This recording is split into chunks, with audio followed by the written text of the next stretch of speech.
The Parasite Narcissist. The narcissist is a parasite. The narcissist feeds off other people. By asserting control over a target that becomes a victim, whether tertiary source, secondary source, or primary source, the narcissist utilizes that individual to further the needs and requirements of that narcissist. The narcissist clamps onto that individual and, through controlling that person, first visits the need for fuel. Fuel, the lifeblood of the narcissist, explained in detail in my excellent book Fuel, available on Amazon and the Knowledge Vault. Thus, the narcissist sucks the fuel out of that victim, invariably that fuel being given willingly by that victim. But the narcissist is feeding. The narcissist feeds, like the parasite that the narcissist is, obtaining character traits from that victim, and also residual benefits.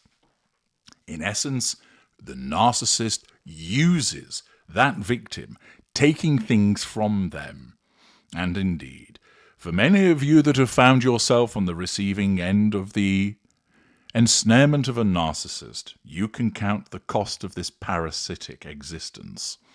The narcissist bleeds you of your self-esteem, drains you of confidence, removes your energy, causes you to lose money, that your relationships are affected, some broken beyond repair, that your work is affected, your physical and mental and emotional health are all drained and affected by the presence of the narcissist who feeds upon you. Bereft of emotional empathy, the narcissist does not care about your well-being, save to the extent that it is necessary for the well-being of the narcissist. You are to be fed upon. You are to be gorged upon. And in what I'm about to explain to you, we have an excellent example of a narcissist, although not described as such, who shows this parasitic aspect of the way the narcissist behaves. Some narcissists are more parasitic than others, because some narcissists are able, of course, to achieve wealth and status without the necessity of utilizing another person to take their wealth away. They have created a career of their own right. Certainly they'll have used people along the way, but they've developed their career, their business themselves, rather than simply coming along and taking the money from another person. But there are other narcissists that stop at nothing with regard to stealing money, misappropriating money, claiming to borrow it and then never paying it back, taking property, gaining access, getting all of the privileges of their involvement with this particular person as they leech and bleed the individual dry. The founder of the Net-a-Porter fashion retailer, Dame Natalie Massenet, is suing her former partner, claiming he lived a secret life as a sex addict who spent her money on drugs and prostitutes. I have explained before that the term sex addict is that of the somatic, sometimes elite narcissist, that it is a phrase that is better suited to the narcissist and is often deployed by a narcissist to deflect from their behavior. I couldn't help fucking all those prostitutes. I'm a sex addict. I'm sorry that I had multiple affairs behind your back. It's just that I'm addicted to sex. What they're actually addicted to is the provision of fuel and control, character traits and residual benefits, but they don't know that. And the narcissism causes them to bleat, "But I'm a sex addict. I need help. You must forgive me." When in fact, that's just a convenient description for the behavior of a narcissist. Dame Natalie Massenet, who became the first female head of the British Fashion Council, although she has since stepped down, claims she bankrolled the exclusive lifestyle and business interests of Erik Torstenson, the co-founder of the Frame denim brand. In a legal claim filed in the United States, the British-American entrepreneur claims she discovered that Torstenson was a self-described liar, drug addict, alcoholic, and sex addict, after they had been in a relationship for 14 years. Massenet, age 60, claims that when she met Torstensen, who's 47, he was a man at the time with a modest career but big dreams. The magical thinking and illusion and grandiosity of the narcissist, who found his target and path towards power, influence, and a better life. In other words, he found the intimate partner primary source that catered to the prime aims for him. She alleges he persuaded her to have a child via a surrogate because she was too old to conceive.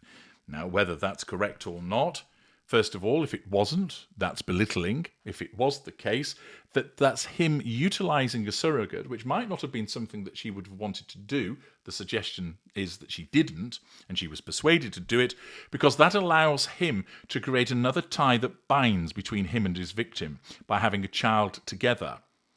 If it was correct that she was unable to have a child, she was too old to conceive, then in the circumstances, he still wants the presence of a child to control her, to triangulate with her, to ensure that he gets what he wants. And he does so by persuading her to have a child via a surrogate. The couple lived in her mansion in South Kensington, London, and had homes in New York and Bel Air, Los Angeles. Massenet claims Torstensen, who was born in Sweden, promised gain, that if she funded the extravagant lifestyle that he desired, introduced him to her high-profile business contacts, and supported his business ventures, he would repay her. Accordingly, fund me, residual benefit. Give me high-profile contacts, residual benefit. Support my business ventures, residual benefit. Do all of that for me, and I will repay you. She describes introducing Torstensen to Anna Wintour, the Vogue editor-in-chief, Diane von Furstenberg, the designer, and Tamara Mellon, the co-founder of the Jimmy Choo brand. Thus, those are individuals that are in her network, and he gains the residual benefit of access to them through her as his primary source victim. Torstensen used her introduction to David and Victoria Beckham to get them to wear frame jeans in public and promote the brand, she alleges. There's a text. Hi Victoria, Eric here, Natalie's boyfriend. Nice to see you all last night. Just got to Los Angeles. Send me sizes for yourself, David and Brooklyn, and I will send you a package of frame goodies. So glad you like them. Also send me the address to where you want them sent. He gains access to the personal number of Victoria Beckham through his wife in order to allow him to further his own brand, residual benefit. Massenet claims that after Torstensen told her in May that he was no longer in love, he never was, of course, because he's a narcissist, she discovered an old phone which revealed the shocking details of his indiscretions. Give the narcissist enough rope and they'll hang themselves. With indisputable evidence, including explicit text and photographs that Torstensen had maintained multiple affairs with several younger women for years. Infidelity, lack of emotional empathy, lack of accountability, sense of entitlement, common behavior of that somatic narcissist. The lovers included a woman in the social circle of the daughter Massenet had with her former husband, it is alleged, lack of boundary recognition. Massenet claims Torstensen hired prostitutes, again, infidelity, sense of entitlement, lack of accountability, and used drugs, fuel substitute, including cocaine, in Los Angeles, London, and New York while travelling for work. One sex worker is alleged to have been hired days after the couple celebrated their son's embryo being implanted with a surrogate. There's a message where he's written, "Thank you, cost, ? And the person has written 25 per E and 200 per C, which I think probably is per gram of coke. Only need total, let's get 6 MDMA to coke. 550 total comes a response. Super, thank you. I'll give you 700, some tip. Much appreciated, the drug dealer writes. My Venmo is, details, if you want, or cash is great too. When confronted with the revelations, Torstenson is alleged to have confessed he was a liar, alcoholic, a drug addict, a sex addict, and that it had gone on for 7 years. Pity play. The claim at the Superior Court of Los Angeles says Massenet has not only been left heartbroken, but also cash-strapped with his child following the very expensive life that he manipulated her into paying for. Massenet spent more than $95 million during the course of their relationship on expensive properties, lifestyle expenses, vacations, and more, all residual benefits, based on Torstenson's promise to repay her in kind. Promise gain, future faking. She is suing Torstenson for a fair, equitable return on the investment she made, good luck with that, and compensation for the severe emotional distress she has suffered.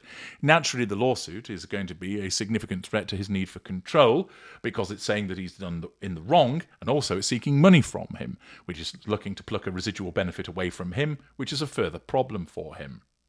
The claim adds, Torstenson showered Massenet with public affection, love-bombing, and romantic gestures, love-bombing, constantly promised gain, Massenet that he was committed to building a life together. But eventually, Torstenson's lies were revealed as just that.